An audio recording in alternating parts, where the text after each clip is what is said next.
Valmierai tas absolūti neizdevās. Es varētu teikt, ka viņš ir tas galvenais faktors. Pirmām kārtām tām bumbām un otrām kārtām tas, ka Vēfs uzvarēja tik pārliecinoši otro puslaiku. Un pa Valmieru runājot, protams, ka Valmieri var spēlēt labāk. Noteikti, ka viņi arī kādu spēli spēlēs labāk, bet jāsaprot viena lieta, ka Vēfs viņiem neļaus spēlēt labāk. Kristap, kas ir tās lietas, tu teici, Vēfs ir pārliecinošs favorīts, kas ir tās lietas, kurās tavuprāt Vēfs ir pārāks par Valmieru? Kur Valmierai? Es negribu tiešām nevienu aizvainot vai aizskart vai kaut kā provocēt, bet es uzskatu, ka Vēfs ir spēcīgā komanda ar visām no tām izrietošām sekām. Labāka komplektācija, leģionāri viņiem ir un meistarīgāk spēlētāji, pieredzējušāk spēlētāji. Spēlē VTB līgā, Latvijas izlasē.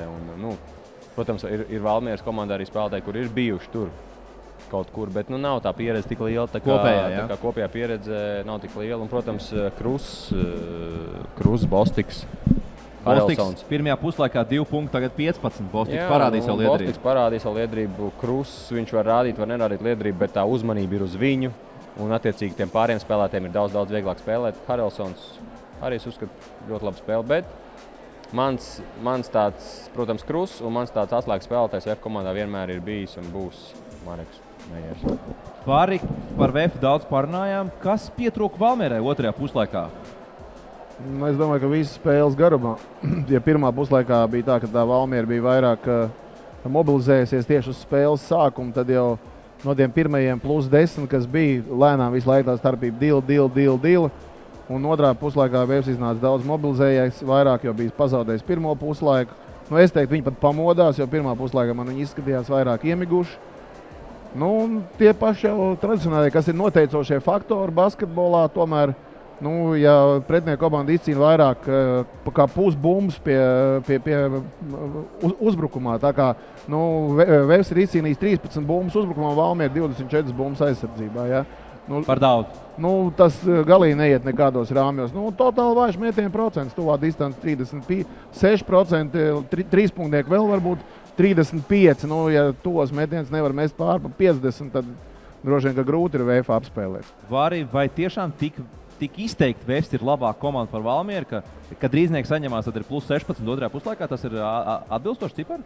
Teiksim tā, spēles sākumā Valmiera labi trāpīja tālos metienus. Un tāpēc arī izvirzījās vadībā. Otrā puslaikā viņi aizmet daudz garām.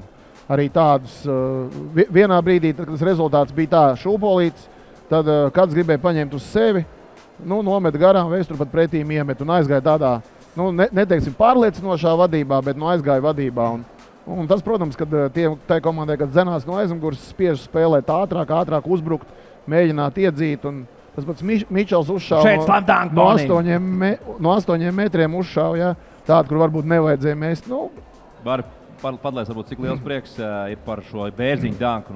Jānis Bērziņš arī pie jums ir spēlējis daudz, un šis tiešām ir iespaidīgs. Klasisks, šitais ir tas, ko tu māci, man liekas. Jā, var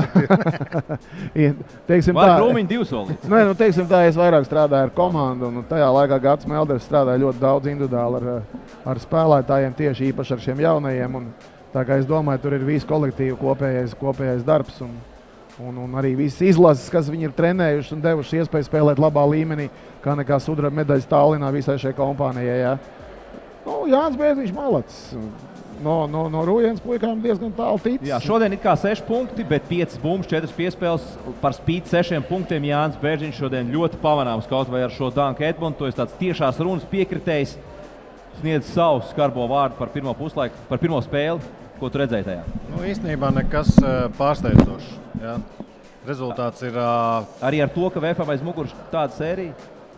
Man to jautā. Kā tu jau teici, jā, tas nebūs. Un nekas pārsteidzošs, VF spēlē tā, kā viņi spēlē, savu līmeni. Un beigās, ja teiksim, cipari arī nemaloja.